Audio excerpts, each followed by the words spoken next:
আজকে আমি বানাবো লাউ দিয়ে শোল মাছের ঝোল। তো কীভাবে বানাবো চলো দেখে নিই। শোল মাছটাকে কেটে ধুয়ে এখানে নুন হলুদ মাখিয়ে রেখে দিয়েছি। কড়াইতে তেল গরম করে একে একে শোল মাছগুলোকে ভেজে নিয়েছি। এখানে কেটে রেখেছি লাউ, আলু আর কাঁচা লঙ্কা। তারপরে কড়াইতে তেল গরম করে জিরে আর তেজপাতা ফোড়ন দিতে হবে।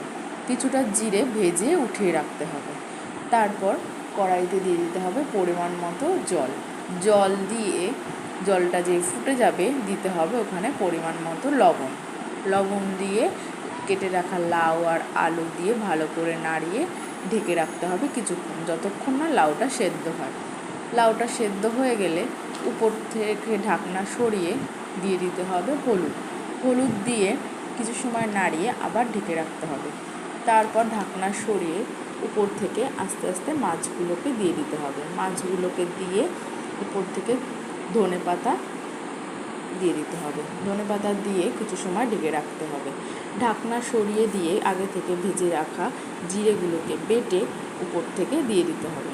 দিয়ে দিলেই তৈরি হয়ে যাবে লাউ দিয়ে শোল মাছের ঝোল।